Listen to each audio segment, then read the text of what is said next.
What the heck is up, ladies and gentlemen? Welcome back to another video.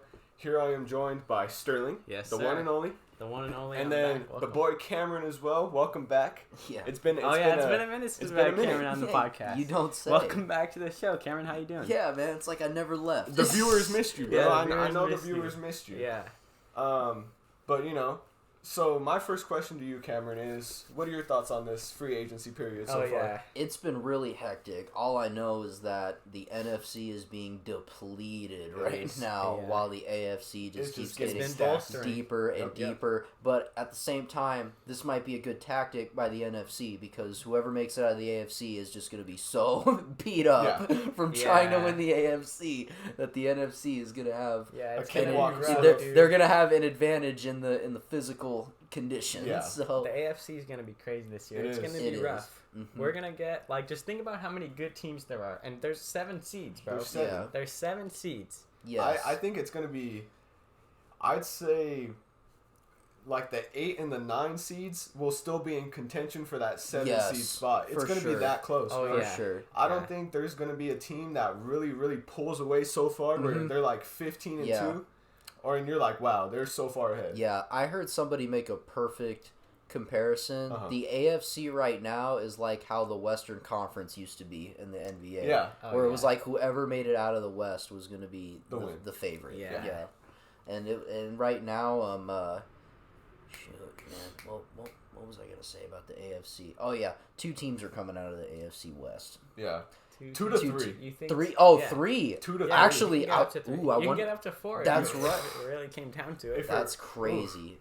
Yeah, well, because the 3 wild card spots and one. Every team from the AFC West might be making the It's honestly a possibility. Yeah, and what else was I gonna say? I honestly think it's gonna come down to who stays the healthiest. Yeah. That is true. Injuries are probably gonna be the biggest factor. Yeah, that's for sure going to be the biggest factor. My dad. I was talking to my dad, and I was like, I was telling him about the Raiders and how all this is really good. And he's like, well, just wait until one player gets hurt, and I'm like. That can be said for every single damn team, though. Yeah. And it doesn't matter what team you are, you lose a key piece, you start declining. And it depends, and it also depends on the player, too. It's true. It is true. Yes. So, we'll see what kind of factor the injuries play. Do we want to get into that Tyreek Hill trade? Yeah, let's talk about it. The point I was going to make is we were talking about how deep the AFC is. I want to, come playoff time, I want to compare the lower seed teams in the AFC to the higher seed teams in the NFC and see how they stack them up and say, okay, hypothetical Super Bowl. We take the bottom team in the AFC against the top team in the NFC, and who do we have win? Because, I feel like... That would be playoff time, though. We have to wait and see where they're all stacked up. Not to mention, all of these teams are building, like the Browns, AFC. Cincinnati, AFC.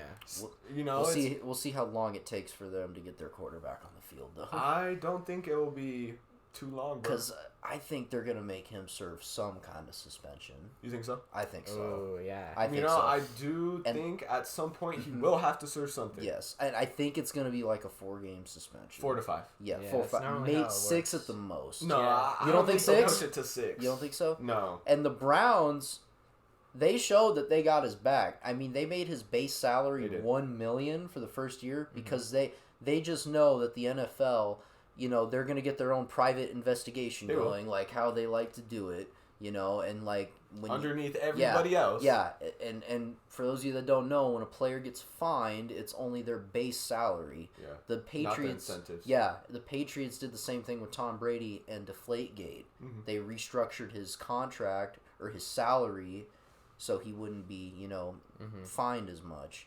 It'd be, he'd have a very low salary, but very high incentives. Yeah. Like, say he reaches, 10 touchdowns, they'll give you an extra, hypothetical $5 million.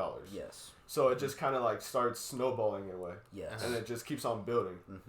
But back to the Tyreek Hill trade. Tyreek Hill trade. The big news that happened. Yeah. So what were the picks that were traded? What were these? So we're looking at, in this year's draft, we're looking at the Dolphins' first rounder, their second rounder, and their fourth rounder. And then the following season, they lost their 4th rounder and their 6th rounder. Okay. So in exchange for Tyreek Hill. In exchange for the one Tyreek Hill. Yes. So how does this affect the Dolphins moving forward? Okay. Well, I then we'll talk about the Chiefs. I kind of want to just say this. I think both of these trades kind of go against what both teams have been working for, if that makes any sense. Because on the Dolphins side, like we were explaining, their goal was to build through the draft and continually draft players to get better. Yes. And then the Chiefs, on the other hand, they feel like they're contenders. Already, yes. And then why trade away a top 5 wide receiver in exchange for draft picks when you're expecting to win? But the Dolphins are trading... they get a seasoned veteran like Tyreek Hill in exchange for a lot of picks. Who still has several good seasons left in him. I'd say 7 to 8 more good seasons in him. If not, push it to 10. I mean, well... That's a long time. That's a lot of seasons. I wouldn't go that far. Yeah, that's a lot. That's because his speed is his biggest asset, and he could become one of those players who possibly could, what's it called? I mean, one big speed players, and I've seen this in football, baseball too, and even basketball. When you look at a guy like Derrick Rose and the amount of injuries he had, when speed is your biggest asset, one big injury, you lose that speed. The biggest facet of your game is gone. So I that's why I'm saying Tyreek for sure is gonna have a few more good seasons. I'd say 4. 4, yeah. Wow. 4. And then because you don't get faster over time. No, it's true. Yeah. There's no even guarantee. if he doesn't get hurt, you're gonna slow down eventually. Like the truth is, it's very lofty to think that you can maintain that speed for so long, especially with the amount of games that they have. He plays in playoff games every single season. That's true too. That's extra wear and tear on the body. And it's like all of that crap. It really does add up. And it's one of those things. I hope he stays healthy. Oh yeah. Now that he's not on the Chiefs, I could give a crap. But like realistically speaking, some injuries like nagging injuries, ACL, ankle injuries, anything can just stall you. Anything in his knees or his ankles. Yeah. Dude, ankle injuries, no joke, bro. Yeah. No joke. Yeah, and then that's why you look at a guy like Devontae. I mean, he's 29, and the Raiders inked him to a 5-year deal. Yeah, it's true. You can count on him to be productive in those years because his speed isn't. He's more skill based. Yeah, he's more skill based. He's a skilled player. He's a crisp route runner. He knows how to create separation. Yeah. He doesn't necessarily always have to rely on his breakaway speed. Right. Cooper Kuppian, same thing. Same thing with him. Yeah. Cooper Kuppian is young. That too. That's the good thing about him. I'll tell you what, I got Devontae number 1 right now, but Cooper Kupp is not far behind him. No, he's not. Because the way he's been playing, I really think he should have won MVP. I just want to put that out there. Oh, regular season MVP. Regular season MVP. Yeah, strong case. Aaron Rodgers. I thought it should have been Tom Brady personally. I think this year it's going to be Tom Brady. You think he's going to get it this year? I think he's going to get it. Honestly, bro, with the way the NFC has been depleted this year, it's really just him and Aaron. It's true. Yeah. Like when we're talking about like serious MVP candidates, although I don't think Aaron's going to get a 3rd consecutive. Oh no, he's not. I definitely not prefer. There's not going to be any Larry Bird shit here. I really, I like Aaron Rodgers, but recently my feelings have been a little bit mixed about it recently. Yeah. I've been feeling a little bit mixed on it. Yeah, I was glad they freed Devontae, but I was also happy that he freed him to my team. So but okay, so we talked about how. Back to the topic. Yeah, we keep getting off topic. Yeah. So there's just been a lot of crap that's gone down in free agency, bro. A lot of crazy stuff. But back to the most recent thing, the Tyreek Hill trade.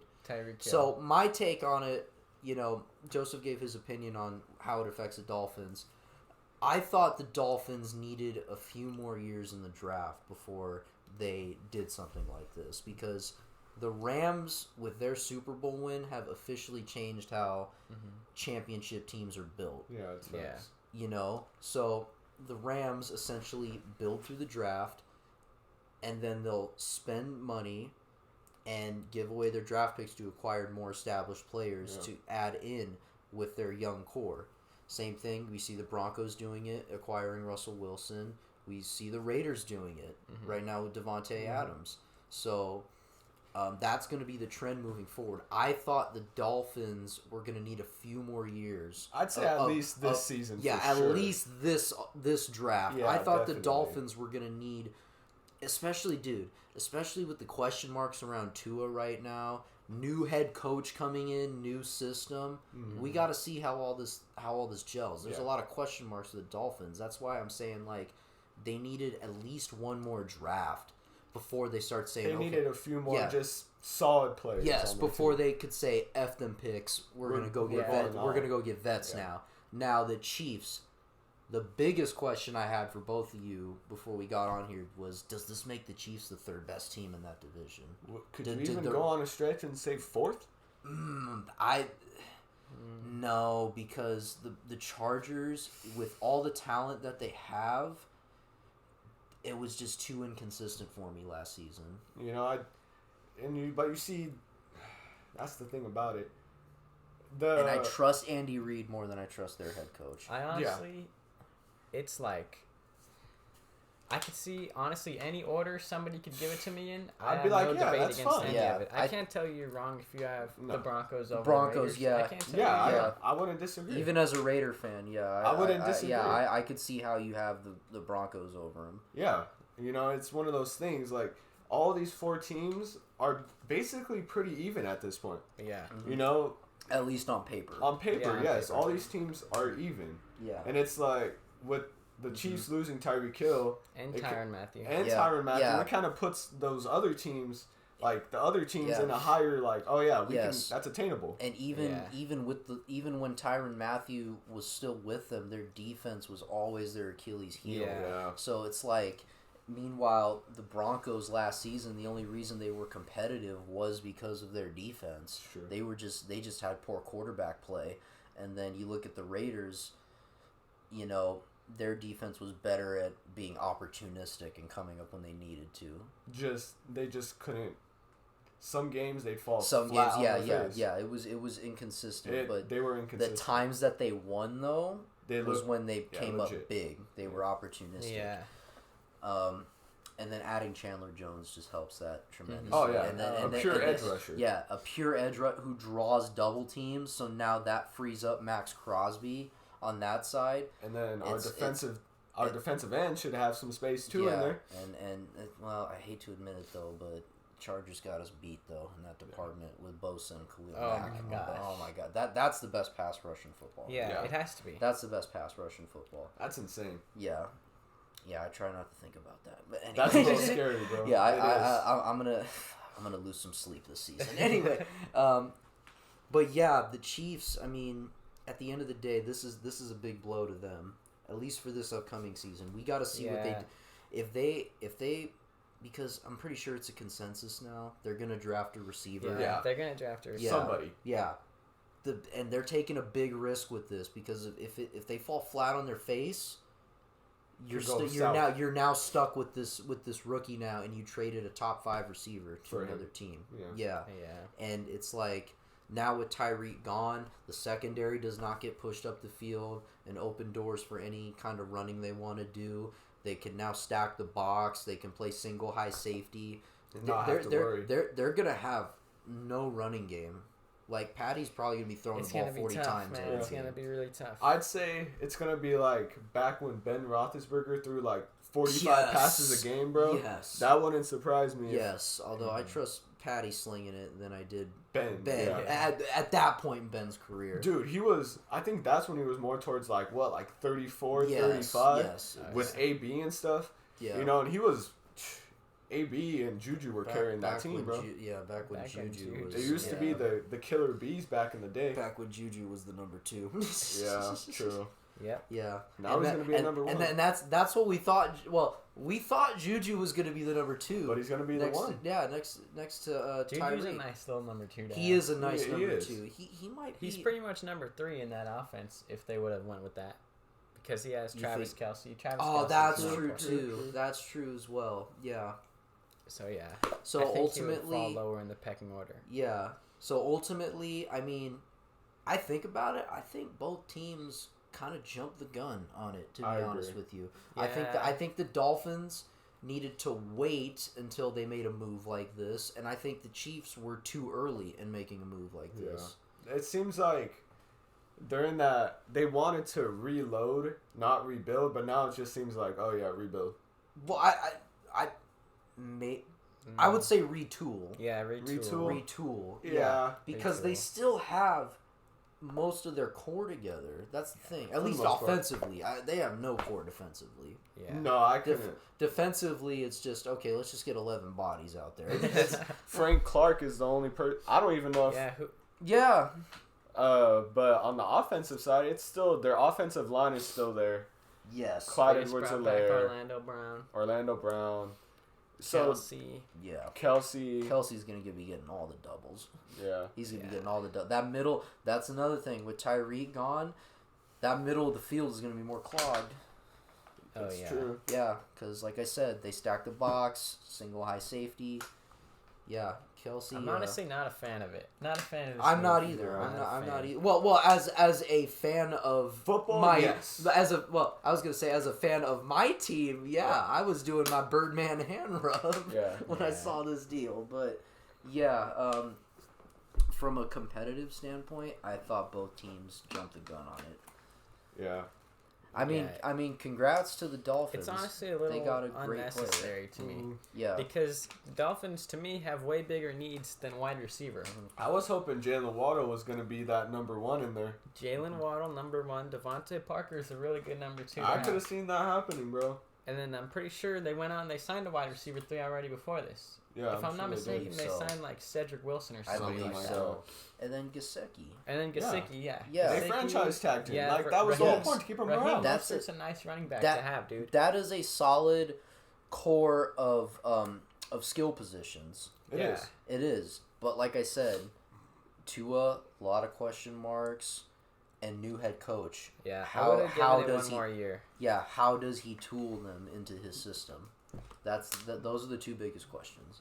I would have given it one more year. Mm-hmm. Same for the Chiefs. Yes. Because the Chiefs, it's clear that their biggest motivation to do this trade was to clear up money.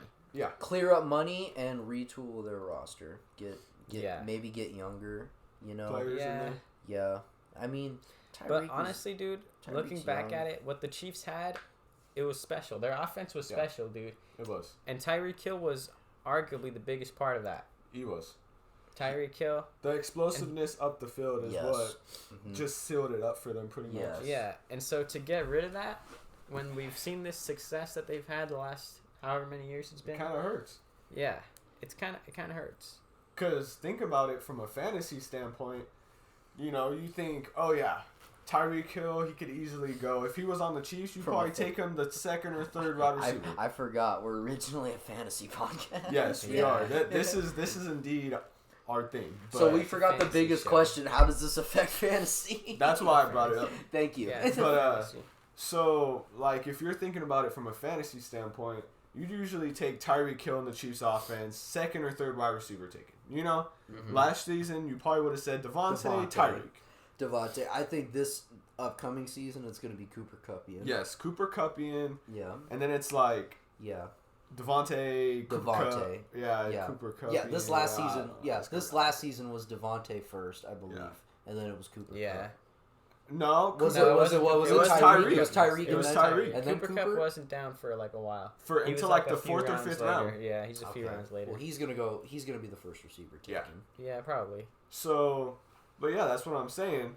Now we have a little bit of like an interesting standpoint because we have like 5 good receivers who can easily go 1, 2, 3, 4, or 5. Yes. Yeah. Does Tyreek's production in fantasy dip? Yes. I would say so. Yes, I would agree. I think he'll score. I'd say 1,000. 1,000. I want to say he gets over the 1,000-yard mark. He'll probably get over 1,000. Okay. Does Kelsey dip? No. I say if anybody benefits from this, it's Kelsey. He is going to get more targets for sure. Yeah. I'd say defenses are going to be tougher on him. Yeah, defense is going to be That's the biggest question. Is the volume of target's going to be able to overcome how much attention defense. Yeah, I would lean towards yes. If you were to ask me that question, I'd say yes. I lean yes on that. Because like they say, Klay Thompson, volume shooter, bro. He may not make them all, but when he starts making them, he starts making them. Yeah. And, I think Kelce benefits.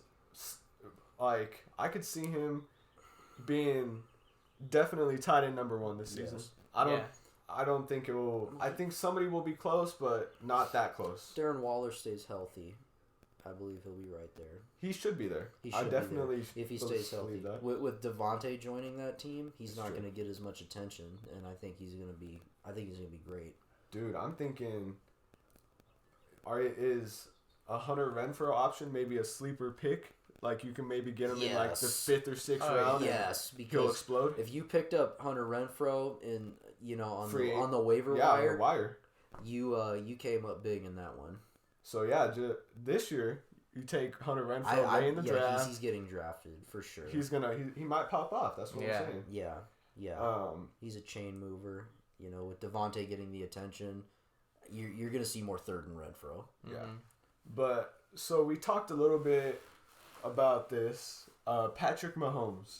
What do you think he's going to do next season? Patrick Mahomes, boy. So the big conversation we were having is with Tyreek gone, Mahomes is going to have to be smarter with the football. Yeah. He's going to have to get rid of the biggest thing I would like to see from him, not when he plays my team, but when he plays. Yeah, when he plays other teams, to see him really like flourish is to get rid of the ball quicker instead of trying to dance around in the backfield, and then 2, make better decisions with the football. Yeah. Because he kind of beat himself against the Bengals. I think from holding onto the ball too long and making bad decisions. I think Patty will be a lot more safer because, dude, he would often just fuck it, Tyreek's down there somewhere. Yeah, chuck it to him. Yeah, basically. Yeah. And it's that will turn over the ball. And a lot of what else I got to give Tyreek credit for too is when the pocket collapses and the play's breaking down and you see like Patrick Mahomes rolling out to his right, it turns into playground football. Yeah. Yeah. Like really. And then so now it's up to Tyreek and Kelce to create separation and just run a route from scratch. Something. You know what I mean? And I think Kelce is really the only one I could trust doing that because, like, the way I've talked about this with you before, the way Andy Reid, like, has his offense set up, he gives, like, Kelce a lot of, like, leeway to make decisions. I'm kind of wording it badly, but like, okay. Like I know what you mean. He gives Kelce a lot of option routes. So if say for example, if Kelce's going over the middle on a drag, man-to-man coverage, he's going to keep going on that drag, so he runs away from the defender. But if they're dropping back into zone coverage, he's just going to park. He's just going to sit in the middle of the field. That's why you see a lot of receptions from Kelce where he's just sitting there. Mm-hmm. So because he finds the soft spot in the zone. Pretty much. So when the play breaks down like that, Kelce is now the only person I trust in that situation. Yeah. So what is Juju gonna do? Yeah, what's Juju? We already know what Juju's gonna do. Juju's gonna sit there just TikTok. Let's go. Yeah, and it's gonna be the same dance every time. And then he's gonna like do the gritty on the opponent's logo and stuff. Yes. Dude, that is... How much y'all want to bet him and Jackson Mahomes are going to start doing TikTok? Oh, definitely. You think so? Yeah. Dude, they might be the next couple of the year, bro. It's in the contract. It's in the contract. It's in the contract. Look, we only brought you in so you can take Patty's mind off of his brother. Okay? Yeah, we needed Patty to have some clear head, so you take care of Jackson first, you know? Yes, all right. He's already got his hands full. I'm not going to say that. No, I wasn't going to make that kind of joke. He's got his hands full. He sure does, buddy. No, I'm not talking about Jackson Mahomes. I was talking. I don't want to get into... Look, I want to beat Patty when I face him, but I don't want to get into his personal life. But anyways. Yeah, so it's gonna. I really think it's gonna have to come down to Patrick. If the Chiefs like want to finish first because they're still going to be competitive. Yeah. Dude. They're going to make, barring any serious injury, they're still going to make the playoffs. Yeah, they should. So, but if they want to go far, I think it's going to, at least on the offensive end, it's going to have to come down to Patrick Mahomes just doing the little things, improving little by little. And I think the Chiefs, people were talking about it last season because I think last season teams finally said, you know what, we're just going to drop back and we're not going to give up any big plays. Yeah. So, but this season, though, they're really going to have to stress being methodical. Yeah. It can't just be back. Yeah, they can't just be bombing it up the field, It's going to be tough, dude. It's going to be really tough. Because we saw a lot of last year. Patrick Mahomes got to a point where he was trying to do too much. Yeah. Yes. That's why they're and losing games. And this is literally just going to make him. That's going to make that problem even bigger. Yeah, if they're not Patrick's careful. going to have to do a lot, dude. Yes. If they're not careful, it could turn bad. Yeah. Yeah, so, it could turn bad. I could see it turning bad. Yeah. Now, here's the thing, though. If Patrick does improve upon those things and he's getting rid of the ball quicker, he's making smarter decisions, he's not turning over the ball as much, and then they're still losing games, you already know what the issue is. It's not him. It's going to be their defense. Yeah. Because if he's making smarter decisions and they're putting up close to 30 points every single game, there's nothing you can do. Yeah, there's nothing you can do about that. Their offense is going to be their best defense this season. Yeah. But all in all, I think we both think both teams jumped the gun and they made the move too early. Yeah, more so on the Dolphins end. Yeah, I agree. I agree. Yeah, I agree on both sides. Yeah, it was unnecessary. I feel like the Dolphins slightly overpaid for Tyreek Hill. I feel like. Oh yeah, they also gave him a big contract. They did. Yeah, 4 years, $120 million because I think that had to be the biggest reason for the Chiefs wanting to do this. Yeah, they didn't want to sign him that much money. So let me take a look at. I want to look at Tyreek Hill's contract real quick, and then I want to compare it to. But I kind of understand it because as we were just talking about, Tyreek Hill is one of those players. He relies on his speed. Yes. And if his speed does deteriorate, you're probably not going to be wanting to pay him that much money if you're the Chiefs. Absolutely not. And so we said Tyreek has a good 4 years left. Yeah, he's 28 years old. I'd say 4 years for sure. Yeah, definitely. Barring any serious injury. Yeah, so Tyreek is getting $72.2 million fully guaranteed at the start of 2023. And then going into this season, he has $52.535 million guaranteed. So come hell or high water, he's getting $52.535 million. This season. Well, I don't think. That's over the course of the contract. Yeah. Oh, okay. So third season though, I mean he goes into the no second season. He goes into the second season healthy. Then it becomes $72.2 million guaranteed. I believe that's what that means. Yeah. If I'm not mistaken, average salary is $25 million. So compared that to Devontae's, I think it's about the same. I think Devontae's is, if I'm not mistaken, it's his annual salaries. That's not his annual salary. That's probably his current contract before his extension. That is probably his current contract. Let me just look at it real quick. See how well prepared we are for this? Yeah. Okay, 5 years, 1/4. Yeah, I think he's about the same. Yeah. That's just another $20 million for another year. Okay. 2023, his base. Just give me his. Because it breaks it up, like signing bonus and stuff like that. God damn it, man. Okay. Can I just get his total? Let's see. Because look, his base. Okay, let's just look at base salary real quick. Base salary going into next season is $3.5 million. Base salary pretty much doubles in his second year. Mm-hmm. Then 2024, $16 million, 16.8 to be precise, becomes his base salary. Oh, then after that, 2025, 2026, he will be making $35.6 million. So the Raiders have structured it. It's back end heavy. Mm-hmm. Yeah. It is back end heavy. It is. As to where Tyreek's is more spread out. It looks like. I can look at that just to double check, but yeah, kind of wish I took notes for this. That way we could just get into this. It happens. That's all right. This will probably be our last topic for today. Definitely. This is our only topic for today. It is. That's literally the okay, so apparently Tyreek Hill is making no money. Oh yeah, he's for free. He's playing for free. Yeah, because he just loves football. He's a volunteer. He's a great football He's a guy. volunteer fireman. He's a volunteer fireman because he be torching defenses, bro. Wait, no, firemen put out the fires. Yeah, they don't start them. They're not arsonists. That's like a bad punchline in rap. That's like a bad punchline. It's like that line you hear in every single song. There's a lot, bro. Yeah. Like, have you seen? It was an Anthony Fantano review. Yeah. He was reviewing the 21 Savage album. Oh yeah.